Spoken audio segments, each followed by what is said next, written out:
Aloha to everyone on behalf of the Grassroots Institute. Welcome to our special lunchtime seminar online today. I want to say aloha to all of you. There are over 280 people registered and they're coming in right now. In addition to our registrants, we have a large audience viewing us on Facebook. And so we encourage you to go ahead and ask questions when the time comes, either by entering your questions on Facebook or more directly here, communicate with us if you're part of the webinar. Today is October 23rd, 2020. We live in incredible times in which things are happening that have never happened in our lifetime before. We're going to take a look at what's going on across the nation and ask this question today. Can Hawaii's lockdowns be overturned in court? And with me, I'll have attorneys Elliot Angstrom, Patrick Wright, and Jim Hofberg.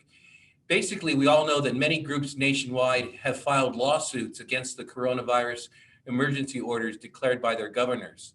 Some have been successful, most have not. What about Hawaii? Could we learn a few lessons from this? Could Hawaii's extended emergency lockdowns ever be overturned in court? That's what we're going to talk about today. Our format is very simple. I'm going to ask each of our guests after I introduce them to respond to an opening question I have for them, and I may follow that up. And then we get into the meat of today's seminar, the opportunity for you out there to ask your questions, and Joe will moderate that time. First, let me introduce our guests today and let them say hello. The first guest is Elliot Angstrom. He's all the way in North Carolina right now.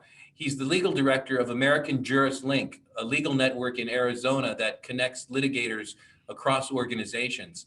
He's closely followed the lawsuits across the nation, and he's connected many lawyers to support coronavirus-related lawsuits. Angstrom earned his JD from the University of Georgia. Let me give you just a few seconds, Elliot, to say hello and aloha to our audience here. Yeah, thank you. I'm glad to be here today. As you mentioned, I'm legal director for American Juris Link, and we have been collecting research about these lawsuits around the country in order to support the lawyers in the courtrooms. And I'm looking forward to talk about what we've done today. Looking forward to hearing what you have to say, Elliot. Our second guest today is attorney Patrick Wright. He's in Michigan right now. Patrick is the Vice President of Legal Affairs at the Mackinac Center for Public Policy, a sister organization to the Grassroots Institute here in Hawaii. There he directs the Mackinac Legal Foundation, or the Mackinac Center Legal Foundation. The center was recently successful in overturning Michigan Governor Gretchen Whitmer's extended emergency executive orders. Congratulations on that. And Wright received his law degree at George Washington U in Washington, D.C. Patrick, welcome to our seminar today at the Grassroots Institute. Thanks for having me. Aloha, everyone. I look forward to talking to you. Our third guest today is here in Honolulu with us, a dear friend of many years, Jim Hofberg. He's a Honolulu attorney who specializes in real estate law, education law, and defending religious liberties. Hofberg's most recently filed lawsuit against the Hawaii Governor David Ige's COVID-19 emergency proclamations, unfortunately, was defeated this week. Hofberg earned his JD from the William S. Richardson School of Law at the University of Hawaii at Manoa. Jim, welcome to the program, and let you say aloha to our audience of over 280 registrants for the webinar. Jim is there. He's just logged in. We don't have audio on Jim, so we do. Work with him. Great. That was my bad. I was muted. Anyway, good job with a couple of hundred, almost 300 people. Welcome, Jim. We're glad to have you on board. Once again, I'm going to ask an opening question to each of the panelists and ask them for a very brief response of just 2 to 3 minutes. And after that, you'll have an opportunity to ask your questions and they'll have the opportunity to follow up any further. First, let's go to Elliot. Elliot Angstrom, what sort of constitutional challenges to shut down orders have you seen, and how successful has these challenges been? Yeah, so to give you some context, we've been collecting and sharing this information with attorneys around the country, and the reason is because these constitutional challenges, we are seeing more of these lawsuits filed in response to a single trigger event than we've probably ever seen in response to anything else. I'm an attorney myself. Lawsuits often take, 3-5, lawsuits can take 10 years, right? But these decisions are being decided lightning fast. And so we're trying to help the lawyers keep up. And in terms of how these constitutional lawsuits are going, I would say there's probably two main approaches that we've seen courts take. And that's a bit oversimplifying it, but there's two main approaches. And one approach is to let the orders stand. And there's this philosophy of courts don't want to be managing the pandemic. Courts don't want to be deciding are masks good or bad. They aren't doctors. They aren't scientists. Let's let the experts be the experts. That's one way the courts have thought about this. Well, Another Elliot, way. go ahead, continue. Oh, there's another way the courts have thought about it, which has been to say, we're going to do our job of enforcing the Constitution. When it's an emergency, people still have rights. And during emergencies, sometimes that's when people's rights are the most fragile. Thank you, Elliot. Let me follow up with a political question since you've been observing this across the nation. You know, it's said that the path to an anti-lockdown lawsuit is more difficult in Hawaii as our local judges are expected to side with the governor. Is there any hope to be found from lawsuits you've seen taking place in other blue states? I think that in terms of what's happened in other blue states, there have been successes. I mean, I would say that, you know, Pennsylvania is a swing state that leans blue. That's been one of the biggest cases around the country in terms of overturning lockdown orders. We have Pat here from Michigan. I would say Michigan's a blue state. We have a success there. And even in California, we've had a lot of churches in California who have been successful. And I think that goes back to where, you know, the overall trend has been upholding the orders in response to constitutional lawsuits, which again are lawsuits about rights. But when we see success areas, we try to hone in on what are those and why are they happening so that we can share them with people, you know, with places like Grassroot. You know, churches are one big success area where they've been able to say we have a fundamental right to worship and it's being violated. Even with some of the essential versus non-essential lawsuits, when governments have been made to explain how they came up with what's an essential business and what's a non-essential business, we've seen that sometimes when they have to explain that, courts aren't buying it. Very good. Very good. Well, thank you, Elliot. Appreciate that. And we've got a lot to learn from that here in Hawaii. We go from North Carolina now, a little bit west to Michigan. Patrick, Michigan, of course, you were very much involved with, just had a significant victory in challenging the governor's lockdown. Before we get into the case itself, which you can talk about later on, can you tell us a bit about Michigan's lockdown orders? Sure. We started our lockdown on March 10th. When this lawsuit here finally got decided, we were on about Executive Order 200. So we had 190 lockdowns, about one a day. It was very hard for all of us to keep up with. We would go through things like you could use half of a store. You couldn't go out. You had to stay in your house. You couldn't visit relatives over certain holidays. I had my father in the hospital with my mom. Only one of us was allowed in to visit at one time. We've had people, we shut down our other hospital services for 2 months. That's what our suit was about. So we've had a very wide range of actions taken by our governor. Many people consider Michigan to have had the most stringent set of executive orders in the country. Even though we finished our lawsuit, the governor here is not done trying to micromanage 10 million people's lives.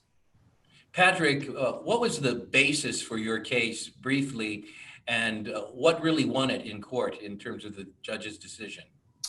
And we made both statutory arguments related to whether or not the governor had the powers as the legislature wrote the statute. By and large, we lost those arguments. What we won on was a state constitutional claim that by having the governor have unlimited power for unlimited time with essentially no checks on the power, she was saying she could wait out the end of the disease, wait until there was a vaccine, and fix any economic harm and do it all on an emergency basis and ignore any other state laws or state constitutional provisions while she did so. The Supreme Court here said that was too much and struck down the statutes that she was acting under. Well, thank you. Look forward to hearing a bit more about that later on in the Q&A. Now we come back here to Hawaii. Jim, good to have you back at the Grassroot Institute again.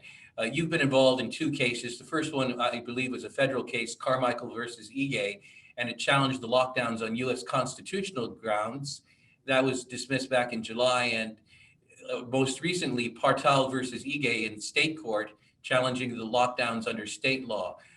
Could you explain very briefly what you were challenging in these cases and why? And I realize they are different cases, so there may be some differentiation there.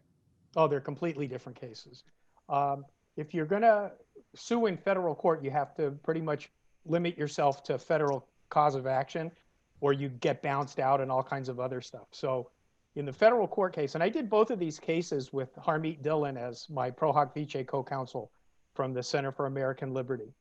And we challenged the really extreme travel ban that Governor Ige had put in place here if you were coming from the mainland. Our clients owned property in Hawaii, but lived on the mainland, and they needed to come to Hawaii to care for their property, but they didn't have enough time to come here, quarantine for 2 weeks, and then go to Home Depot and get whatever tools they needed to work on their properties, because you weren't allowed to leave your house.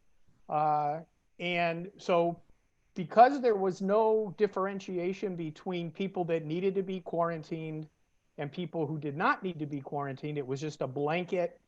They catch you in the hallway coming off the gangway from the airplane, and bang, you're quarantined. So we filed that case.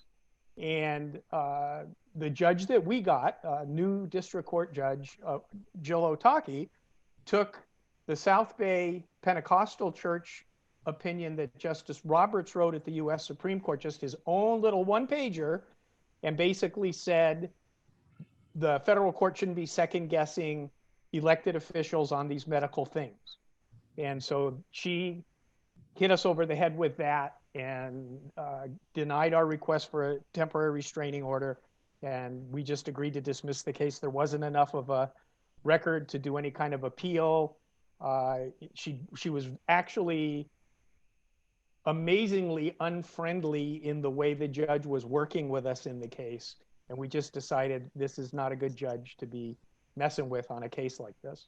The state case we filed in July was looking at the actual emergency powers statute, which said that after the 60th day following the issuance of the proclamation of the state of emergency, the state of emergency automatically expires.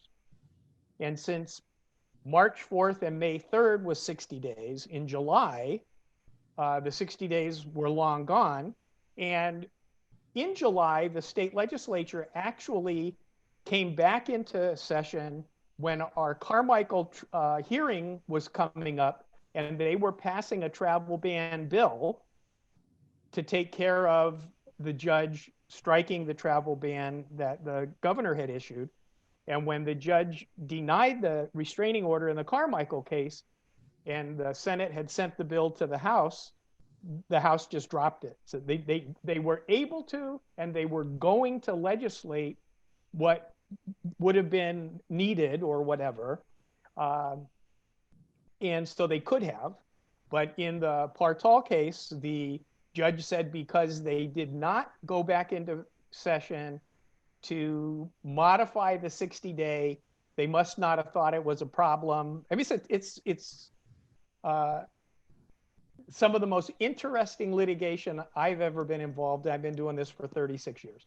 COVID is a boogeyman to judges, at least in Hawaii. Now, the state argued, and successfully in Partal, that the emergency relief period can be extended. Well, what do you consider the biggest flaw in that argument? Well, actually, what they argued was each successive emergency proclamation that was entitled supplemental, and it had a number on it, and they got all the way up to 15, I believe. They said each one of those was a new proclamation with a new 60-day period. The only problem is not one of them said that. In fact, what every one of them said is, on March 4th, the governor declared the emergency, and then they went through the litany of all the prior supplemental proclamations, and then tagged on at the end the new decision-making that the governor was putting out in the latest version. So they didn't actually view it that way while they were doing it. Hmm. And in the technical legal argument, it was a case in Partal simply of statutory construction. Does 60 days mean 60 days? And at the end of the 60 days, the legislature is supposed to take back its lawmaking function and not continue to let the governor be the entire legislative and executive branch. And the judge agreed. That was the issue. She agreed the language was not ambiguous.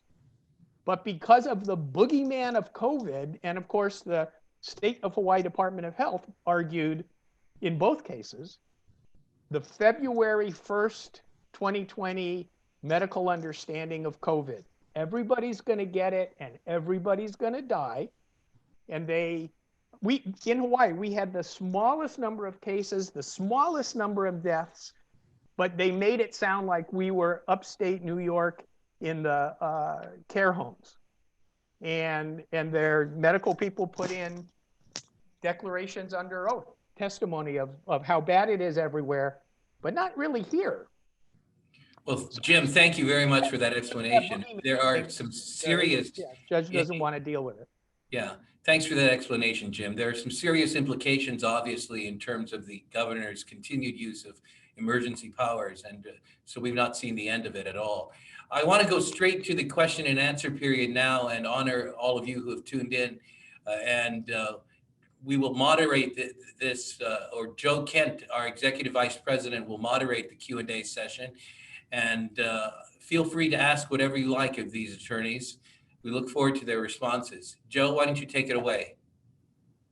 Sure, and you can keep the questions rolling in, and we'll get to them. We'll try to get to all the questions. So far, we have two. Tam Hunt asks, what is the most successful approach for challenging lockdowns and emergency orders in Democratic-dominated states and courts? Move.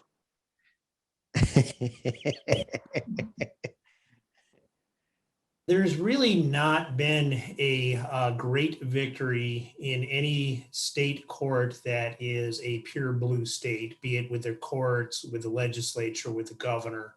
The closest you might see is in Pennsylvania, where a federal district court in the Western District of Pennsylvania, so out of Pittsburgh, entered an order that's probably up before the Third Circuit right now. We had a very similar order in Michigan, where a federal judge got tired of the state not putting forward good evidence as to why COVID needed this response.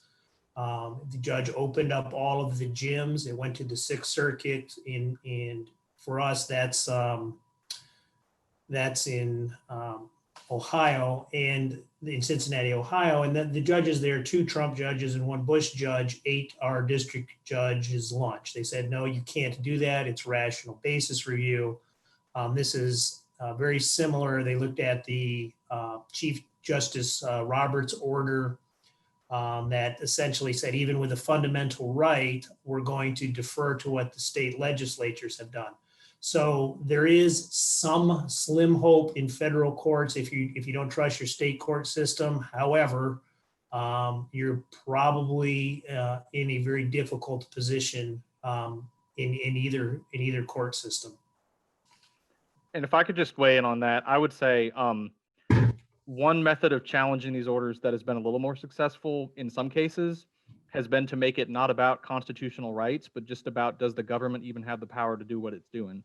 And I think that's what we saw I'll obviously defer to Pat, but I think that's part of what we saw in Michigan was just, can the governor even do what the governor is doing? And for example, one thing we figured out pretty early on was that constitutional challenges to mask mandates were not going well. And we kind of shared that pretty quickly, that saying, and we saw every kind of constitutional claim you could think of thrown at masks, that it's speech, religion, all kinds of stuff. And yet sometimes when we've seen lawsuits where someone sued, for example, in Louisiana, I know not a blue state, but an example, a mayor was sued about a mask mandate, not you're violating my rights, but just mayors can't do that. And the judge bought it. So if the lawsuits can be a little bit more about the law and less about our masks good, our masks bad, our lockdowns good, our lockdowns bad, that might be a way to go. What we call that is we've called it a structural challenge as opposed to a fundamental rights challenge. And so this is a, going back to high school civics, the separations of powers question of, okay, the legislature is the one that makes the law, the executive is the one that enforces it, the judges interpret it. We're going to give in an emergency the executive some ability to respond quickly until we figure out what's going on the ground. And at what point do you bring the legislature back in? That's the structural argument that we made. I want to move on to. Jim made a very similar argument. It didn't go well. I want to move on to my Partal case.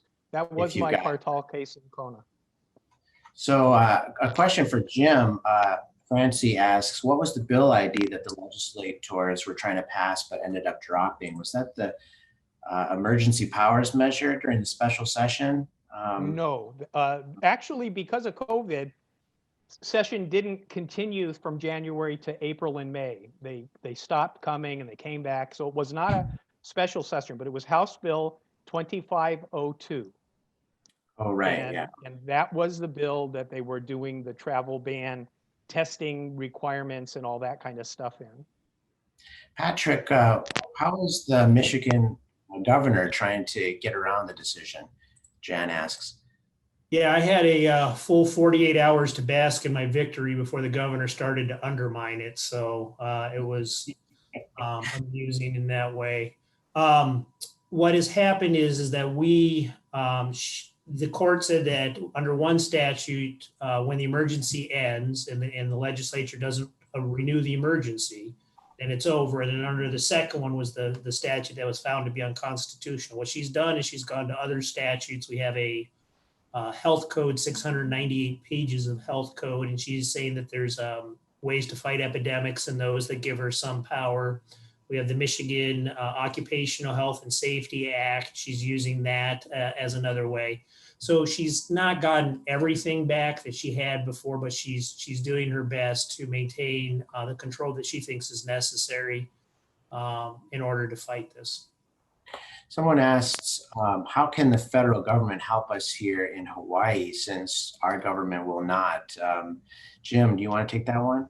Well, yeah, in my Carmichael case in federal court, our U.S. attorney actually filed a statement of interest, and believe it or not, the federal judge threw it out. She didn't want to hear it. But the U.S. attorney did agree with our position and tried to come in to help us. But this is an interesting place to live, you know. Kim Hain asks, if Trump wins, is there anything he could do from the federal level to force the states' hands to open? Or I guess any president, can they just force states to open things, Elliot? I don't think that the federal government can force states to open. There's probably some rules about federal funding being withheld for certain activities, but that's getting a little beyond what I know about federal funding and the relationship with the states. I think the federal government can certainly exert pressure, absolutely. It used to be under a case called South Dakota versus Dole. You could tie all the strings you wanted onto federal funding to make states do certain things. The problem actually is the Obamacare case has loosened that a little bit, the NFIB versus Sebelius case. And then, of course, you have to be able to pass a budget with a Democratic House that's going to tie some of this stuff up. And right now that's just not going to happen with split government on the federal level.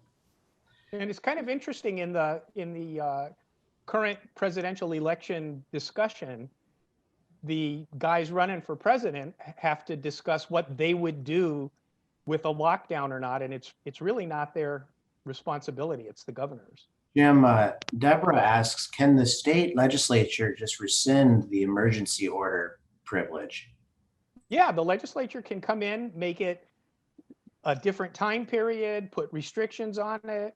I mean, there's a lot of things the legislature can do because we vote for them to make our laws. That's their job. And they're hiding out from this problem. This is not a good political problem. If you get involved in a COVID thing, you're going to lose because it just isn't going to go well, no matter who you are. And they're hiding. They're letting the governor take all the heat. There's I'm presuming without knowing that any legislation would have to survive a governor's veto. If that's that's not the true. case, then that's unique. And so it's a little bit hard to make a legislative solution. Some of the states had actually had, if their legislature said, put in a resolution that said that the emergency couldn't be extended, that would end it. And those got overturned by what's known as a legislative veto. I think that happened in Oregon and a couple of other states. So it is somewhat difficult when you have a governor who has the ability to veto your legislation to find a legislative solution. Well, and practically speaking for Hawaii, because we're out here in the middle of the Pacific, generally speaking, everybody here supports the San Francisco 49ers. In our political structure, everybody wears a 49er jersey. We don't have a two-party system. So Right. Don't count on the legislature to come in and fix anything on this COVID thing. Danny Hashimoto, he's the president of 4R Rights on Kauai, and he says their group has filed a lawsuit regarding the 60-day expiration period against Governor Ige in the state of Hawaii. Their court case is November 17th before Judge Kathleen Watanabe. He asked, what points do we need to argue to win that haven't been argued yet? Jim? Well, I can tell you that when you sue the governor, his lawyers are the same guys in every case on every island in every court. And they're increasing the arguments in their favor with every judge that rules in their favor. So on Kauai, they're going to have the federal case, they're going to have my state case, there have been some other cases. And when they come into the judge on Kauai, which is a very small island, and they say, well, look, judge, all these other judges agreed with the governor having this power. It's a pretty steep uphill climb. Elliot, what about transparency? Have you seen in other states that the transparency has been a problem? Kathy asked, is there any hope of at least getting part of the governor's emergency order repealed with respect to the transparency part? And by transparency, like the governor having to explain? The transparency laws in Hawaii, so we're unable to ask for open records requests and things like that. Sunshine laws too. I would think that, and this is something kind of across the board with some of these orders, is that I think that the longer they go on, hopefully courts will become more willing to question what the governor is doing. We have even seen some judges begin to say, yeah, in temporary emergencies, you've got to let the governments do what they need to do, but we're 6, 7, 8 months in, not a temporary emergency anymore. I would say that that's the argument to make, is that this is the new normal. And in a normal world, you have to have transparency. You have to have open government. And let me say that before I filed the first lawsuit, I called the State Department of Health epidemiologist, Dr. Park, and I asked her if she couldn't please include in just the number of daily positive case results. Could they give us the data on how many had no symptoms, how many had some symptoms, how many actually were under the weather, how many were sick enough to go to the doctor, how many got put in the hospital, how many were in ICU? And she said, oh, that data is too hard to collect. And we were just chatting on the phone. And I said, well, no, it can't be. When you're asking the questions that you ask, just ask these questions too. And honest to God, Dr. Park's response to me was, well, now you're getting aggressive. I'm hanging up. And she hung up on me. There's a lot of questions about the epidemiological aspects. Mimi asked, why don't the deaths from other illnesses, such as tuberculosis and others, increase suicide?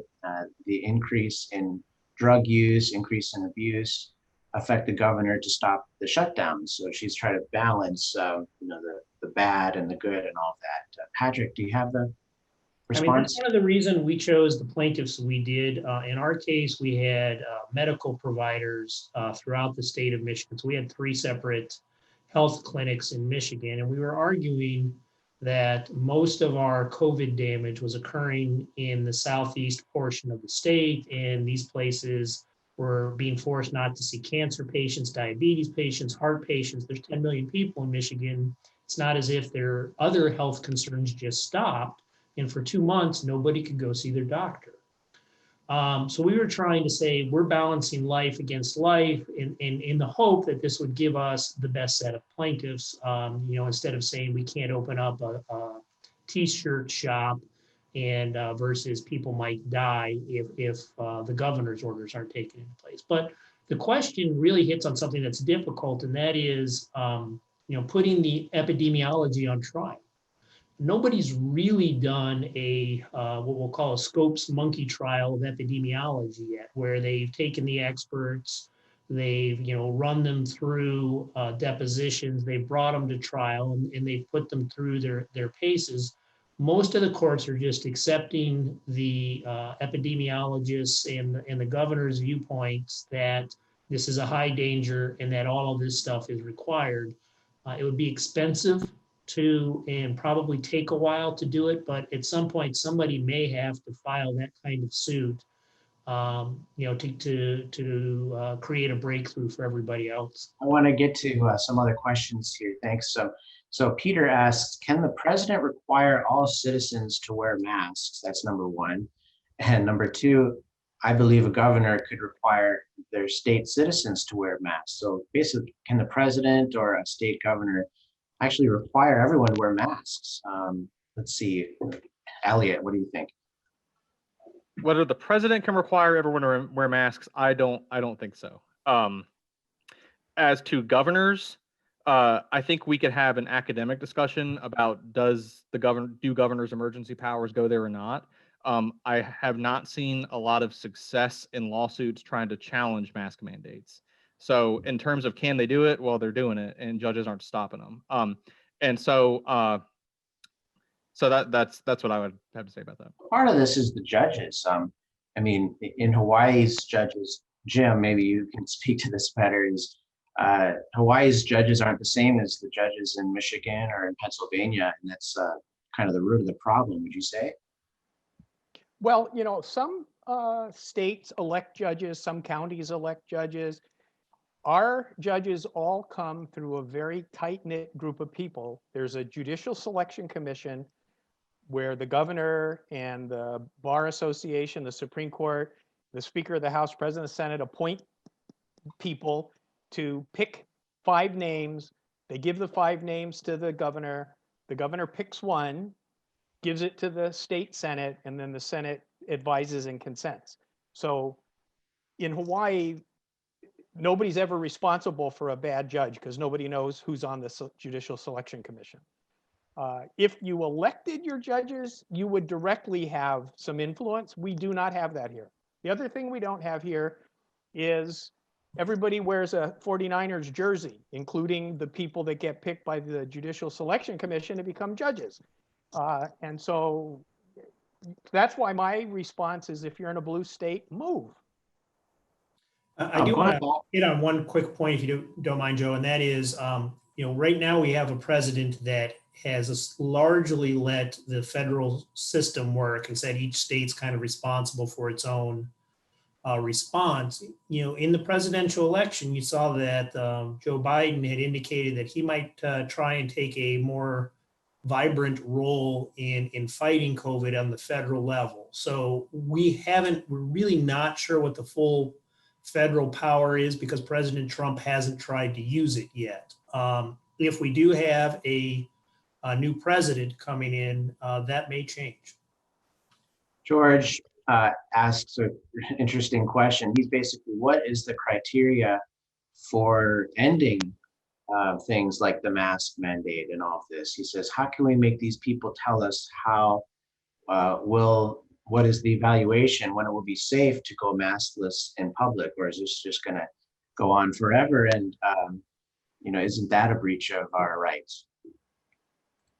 In Hawaii, if you have asthma, you don't have to wear a mask in public.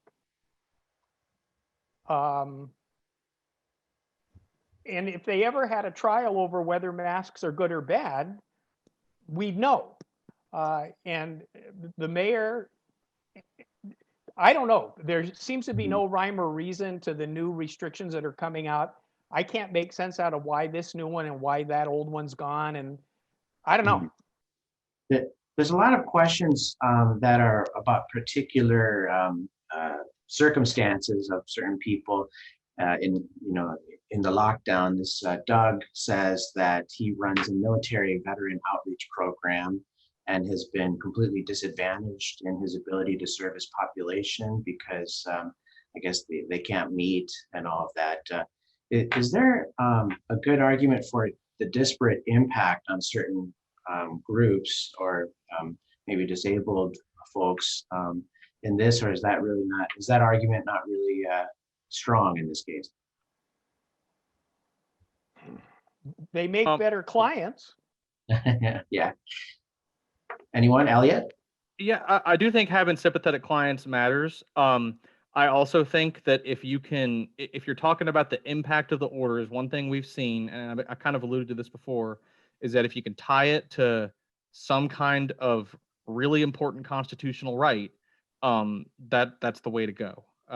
If you can't argue that it's just not within the government's powers in the first place. But Joe, you raise an interesting question, and this fits in with the masks and pretty much every other executive order, and that is, when are we going to say that this is the way things are and this is no longer a danger? I mean, I think a lot of why there's some still judicial hesitancy is they're afraid of a second wave. They're looking at the Spanish flu and saying, we had a first wave and then the second one was way deadlier, and everybody, I think, wants to get through this flu season and see what happens. These are the people that are very much, pro safety, pro orders, and for the governors having these powers. But a vaccine can take years. The quickest ever was 4 years for measles. And so if we're going to be saying that zero risk is what we're shooting for, we're going to be at this for years at a time. And that just can't be the right answer. So at some point, we're going to have to say X amount of risk is enough, just like driving a car, just like the flu, just like eating ice cream when you might get too heavy and get an artery clogging things. There has to be some risk that we're willing to accept. And sooner or later, the courts are going to have to decide what that amount is. They've been unwilling to now. Probably after this flu season and they see some more data, maybe then they'll be willing to step in. But for everybody who can't go to work or whose job is non-existent right now, that's a small solace. There's a lot of questions about can they really do this? Can they really cite people for not wearing masks or going on the beach and all of this? And I think the lawyers have said yes, they're getting away with it basically. Can I address that though, Joe? Because when you're getting a citation that has up to a year in jail, you have really extreme rights beyond what a civil lawsuit would have. And for the judge to be in a criminal proceeding, he looks at that 60-day rule and he has to treat that very differently in a criminal trial. And I think everybody that gets a citation with that 1 year in prison possibility ought to really hammer on that 60-day automatic termination, because the judge has to look at it differently than the civil judge did. There's a lot of other questions about flu shots, by the way, and whether the governor hasn't said that flu shots are mandatory or anything, but hypothetically, could the governor mandate the flu shot? I would answer that yes, and that's based off of the 1905 Jacobson case that came out of Massachusetts, where the Supreme Court said that you had to be inoculated. I believe it was for smallpox, and that's one of the cases that Chief Justice Roberts cited in his one pager that allowed the churches in California to be shut down. So until that case is in some way, shape, or form attacked, modified, or overturned, I would imagine that most of the federal courts are going to say that invasions of the body, including shots, are acceptable in this kind of situation. But it's interesting, there's a lot of anti-vax activity, and those guys would have different kinds of arguments to make. And I think the attempt to force vaccinations in Hawaii anyway would probably result in litigation that would try to get up to the US Supreme Court. because 100 years ago, medicine was very different. I mean, they had only had anesthesia since the Civil War. So medicine was very, very young 100 years ago. And there's a lot of other things with the science of vaccines these days and all that kind of stuff. So I would hope that the Supreme Court would revisit and modify Jacobson as a result. Patrick, someone asks, how likely are governments to bring back the emergency orders? Let's say cases start to go up again. Could it be that the country locks down again? What do you think? Well, I mean, that was one of the specific questions that was asked in last night's presidential debate. I do think that it's possible, I don't know epidemiology, but when I hear about cases, I'm a little bit less worried than I am about hospitalizations and deaths. And it seems that we're spending a lot of time dealing with, this case, or excuse me, this county or this state or this region has had a blah percentage uptick in cases.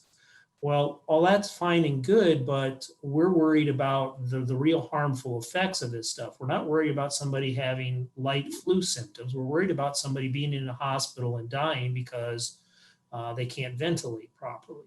And so we're at over 200,000 deaths, but I think that those numbers have largely flattened out over the last couple of months. And again, we can't be looking at zero, because zero right now just isn't a possibility. It's way too much cost for, I don't think, a sufficient benefit. If we have a second wave and a gigantic spike and we're back in March and April numbers, well, then maybe we come to a different conclusion. But I think we're just going to have to sit and wait for a month and a half or 2 months and figure out where these things go. Elliot, Kevin asks, are there any cases in the U.S. Appellate courts regarding the general authority of the state to enforce quarantine on healthy people? And normally you enforce quarantine on sick people, but now we're enforcing quarantine on healthy people. So the statute in Hawaii, 127A, which is our Emergency Powers Act, specifically requires that the state of Hawaii have a reason to quarantine anybody that they quarantine. But that's not what's going on. You come off an airplane, that's the reason you're quarantined. Elliot, are you seeing that? There is a case up in the Third Circuit where a federal district court said stay-at-home orders are unconstitutional, and the Third Circuit's going to be reviewing that. And that court, and again, I do have to say that case is, as of right now, it's a little more of an anomaly, but that could change over time. But that court found that stay-at-home orders should be presumptively unconstitutional, and even wrote that judge wrote that he thought the only reason we did this is because China did it, and do we really want to be doing what China does? Okay, someone asks about the short-term rentals, and they say that short-term rentals have proven to be safer than hotels, and can we challenge the non-essential label on short-term rentals? Are there any cases like that across the country, first of all? And do you think that has any legs? The difficulty, if you're doing it on a federal constitutional basis, trying to make some sort of equal protection argument, is you're fighting something called the rational basis test. And the rational basis test essentially says, as long as the government can come up with a reason, not even a good reason, then they win. And the test even goes so far as, if the government can't come up with a reason, then the judge has to try and do it. It is an extremely difficult test to beat. So unless you can find another vehicle for bringing such a suit, maybe a state law vehicle, some sort of state constitutional right, some sort of state statutory right, even though it appears arbitrary, it is probably going to be upheld by the courts. There is a provision in the state emergency powers law where if the government requisitions your property, they have to pay you. I think it's kind of a stretch to say you're requisitioning my property because you won't let me use it. because typically requisitioning means the government's using your property. But people, if they want to, you know, push that, and because if you own a vacation rental, you're not the most sympathetic client. But maybe if enough people that have vacation rentals are making these claims on the state of Hawaii as requisition property reimbursements, it'll drive somebody crazy and they'll get some action. We actually looked at that in Michigan, but here was the problem we had. You know, again, I've mentioned we had 10 million people here in Michigan. Let's assume everybody in Michigan says that they were forced to use their home as a hotel because they were stuck there. You have 10 million people suing 10 million people for damages. It's kind of circular. It's not going to get you anywhere because you're just essentially going to pay for it in your own taxes. So there are undoubtedly people who are hurt more, business owners, perhaps the hotels, places like this. But by and large, because of the practicalities, I can't see too many of those suits being successful. Well, there's a distinction though. The But, vacation. Yeah, I want to move on quickly. Hang on though. just a second, Joe. The vacation rental is a vacant condominium that you want people to come to Hawaii and stay in. And the governor's orders here said those don't qualify. You have to stay in a hotel. You're not allowed to stay in a vacation rental. So it's a little different, but.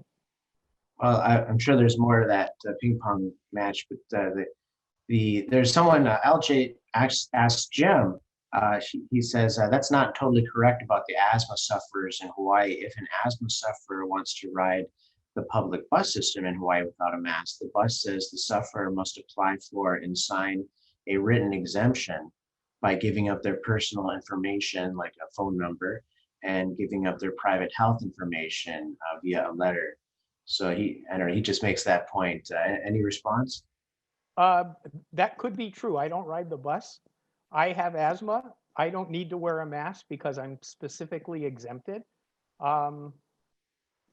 I don't know if I like the idea of having to apply for the exemption to get on the bus, but I guess that's what they're doing. I actually don't know about it. There's someone, Kim says that in Jacobson, they only required a $5 fine, I guess if you didn't get vaccinated. I'm not sure if that's true or not. And she also says they never mandated the vaccination. So does anyone know about that? Just an interesting $5 comment. was a lot of money 120 years ago. $5, yeah. It doesn't stand for the proposition that you have to pay $5 or get a shot. It's essentially become that you can be forced to do things in the face of a epidemic or a pandemic. And that's the way it's being cited in the Fifth Circuit. It was the way it was being cited by Chief Justice Roberts, et cetera. The holding was over a $5 fine, but that wasn't the crux of the opinion. Bill Hastings asked, what impact do you see from the Hawaii charges against the U.S. Surgeon General for going to the beach park? Did you guys hear about that? I saw that in the news yesterday. I don't know. I think it's completely a distraction and it doesn't matter, but it made the news here. Okay, if you guys seriously, guys, the Surgeon General was in Hawaii. He went to a park and he got a citation and he's represented by counsel in a criminal case. Yesterday, he pleaded not guilty. Right, so that's that case. Is it discrimination to deem a small independent business non-essential, yet the big box stores are deemed essential? So is there a case there? That's that equal protection argument Patrick raised. I mean, it's the hardest one to win. Yeah, we've seen a few cases where when governments have had to explain themselves and it's come out that, well, we came up with essential and non-essential when it was 5 guys hanging out in a room and we did it on the back of a napkin. The courts haven't bought that, but my co-panelists are right. It's a really tough argument. Now that we're starting to open up, I mean, we're on tier 2 now in Honolulu, and they're starting to let folks in. Does that make some of the cases moot then, or do you imagine there's going to be more cases in the future? They can be moot, but you also have the possibility, and we had this argument in Michigan, our governor claimed the ability to dial up or dial down. And if you are saying, okay, we're dialing down, but if a second wave comes back, we can do all of this over again, then any of this stuff called injunctive relief, where you can say, stop that, then all of that would still be valid. If you had anything for damages where you're saying you owe me money because, those claims would still be valid. So yes, there is going to be arguments by the state defendants that this is moot and should be thrown out of court, but those should be able to be evaded by most lawyers based on this voluntary cessation doctrine, which means, the turning up and down, or if there's a damages claim. I have a question about this basis. Patrick, you mentioned earlier that courts use rational basis, which is kind of the lowest bar when looking at cases like this. Are there other cases that courts have used a higher bar in looking this? And why do they use the higher bar, and how do you get the bar to be higher? Yeah, it's fundamental rights jurisprudence. So let's say your church is being shut down versus your t-shirt shop is being shut down. You would have a better argument with the church because you have a fundamental right to worship. And so if you were to go into federal court, you would get what's known as strict scrutiny, meaning that the state, in order to take any kind of action against you, would have to have a very significant state interest. Here, they're going to argue that they're saving your life. Chief Justice Roberts' order implies that argument is going to be sufficient for now. Even when you reach that highest level of scrutiny, we've had difficulties making federal constitutional claims. So race is the highest, religion, worship is one of the highest, gender is one of the next highest, and then anything else falls in economic or rational basis review. And those cases are extremely difficult to win. And to really do that case, it is a battle of the epidemiologist experts, and the court picks who is actually, did the state prove a compelling state interest based on the epidemiology or not? And across the country, the epidemiologists that come out publicly in favor of hydroxychloroquine and all this kind of stuff, they get like smashed. And they publicly, and so it gets really hard to find experts that are willing to help. Okay, well, we are going to ring the bell and say we are in the lightning round now. I'm going to try to get through some of these questions here. So keep your questions short, and I'll just try to keep it to one person, if you will. Suppose a rental property owner had been planning to sell their property when Hawaii's eviction moratorium was declared. Are they prevented from selling their property? They can't evict the tenant. Jim? Yeah, I do a lot of real estate law, and this is, the governor exercised his power to stop evictions. People are stuck, and the banks don't have to, the governor didn't say the banks can't charge you your mortgage payment. It's a very tough situation. Can Jim, you sell your property? How are you going to sell your property with a tenant in it? There's also a federal ban too. Another question for Jim. Laren asks, what are your thoughts on the recent suit by bar owners? Well, they're going to have a hard run because they're trying to get damages. And that's the hardest of all the claims, because it's just money loss. And if you can't get personal fundamental rights relief in this town, I don't think you're going to get money relief. Elliot, Deborah asks, what are our options if our legislative, judicial, and executive branches are supporting tyranny in our state? And I guess I would add, which is the best route to go through, the legislative, the judicial, or the executive branch? I guess if you don't like all three branches of government, I guess I'd try to go all three. I would say elections matter, and that's not. I wish I could fix that situation, but that's tough. I would go with the executive because the executive is the one who's making the decision that everyone else is deferring to. So I would hammer the lobbying effort on the governor. Patrick, I would think it's voting. It really is in this town. It's about voting. Patrick, what is your impression of the politicization of the pandemic having been driven by the presidential election. Do you think that the two concepts are kind of married, and will politics take a back seat after the election?